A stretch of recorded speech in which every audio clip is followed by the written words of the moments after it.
My early history, I was a weaver. I wove tapestry, so I was always trying to make a statement with the work outside of its functionality. And then I started trying to make the weaving more three-dimensional, and that's when it shifted to me stopping work on a loom, which to me felt inhibiting, and then just creating my own way of weaving with multiples of different materials. My graduate work was done at Cranbrook Academy of Art. I was a major in fiber with Gerhardt and Odell, and one of the most famous people from Cranbrook currently is Nick Cave, who he came 1 year after me. MacArthur Binion was in the painting department as well.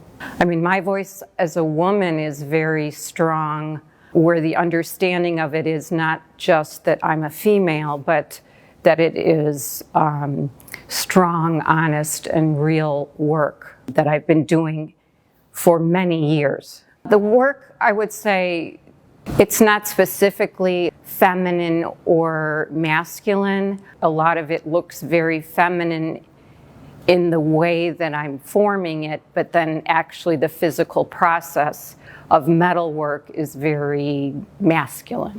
These past several years I have created the Slivinski lighting, and the lighting that I do is it's made from generally salvaged metal found objects. I wanted to create something that people could live with. So it's a sculpture in their home or in the environment, but it's actually a functional object. The work brings a whole nother level of energy, aesthetic to an environment.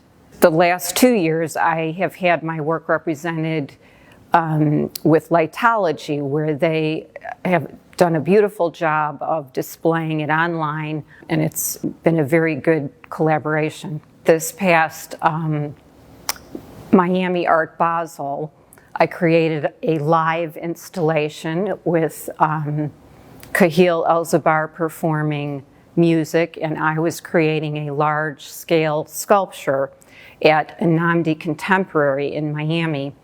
I love doing the live installations because they're not only fun, but they're challenging in the sense that I only have so much time, that I'm responding to everything in the environment as well as people who are watching me.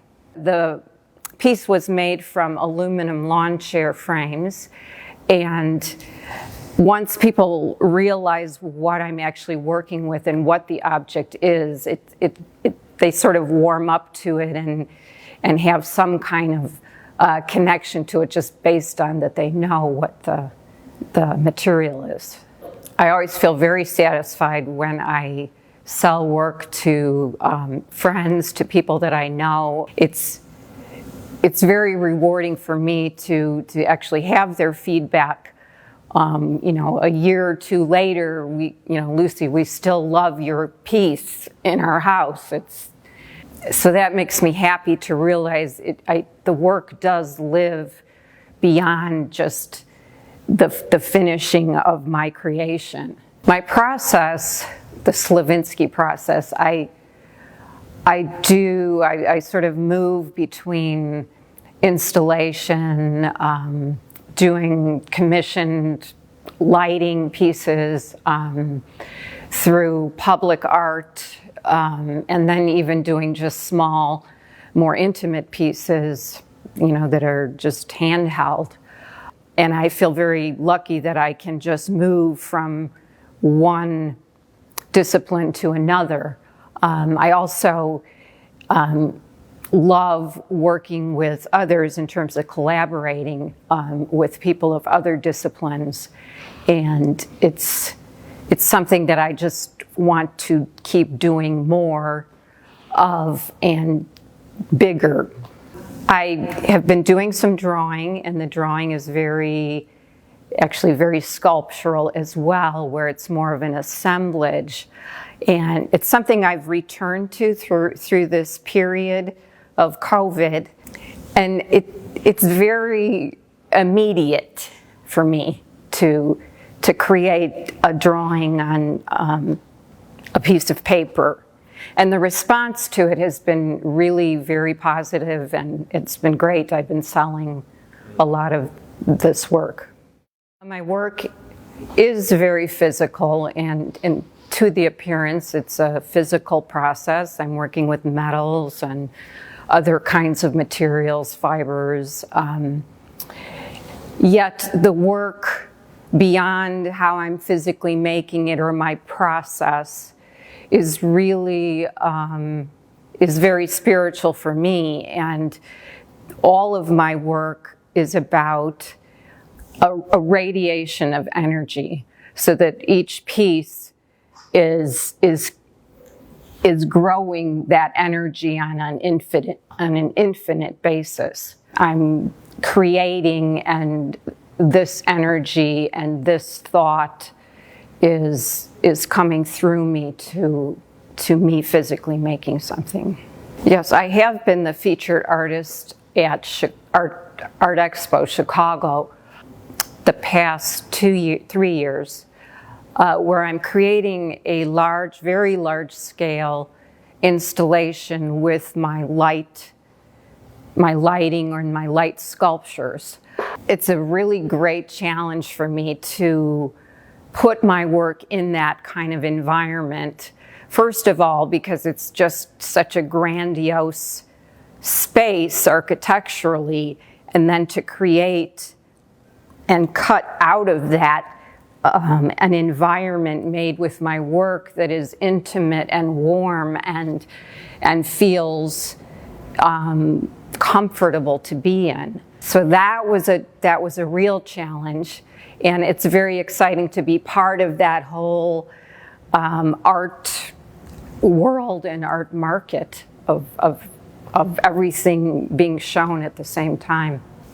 I'm very excited to be part of Intersect Chicago during this virtual event, which will introduce my work to many people. I'm hoping that I will be able to do a live kind of installation during Intersect Chicago this 2021. I am now looking forward, actually currently, to moving into a brand new space that my partner and I have created in the little village, and it's called Collaboranth. So I will have a much larger studio where I will be able to install the work in a way that I see it. So I see that as just opening up so many possibilities of allowing me to do things the way I want to do them.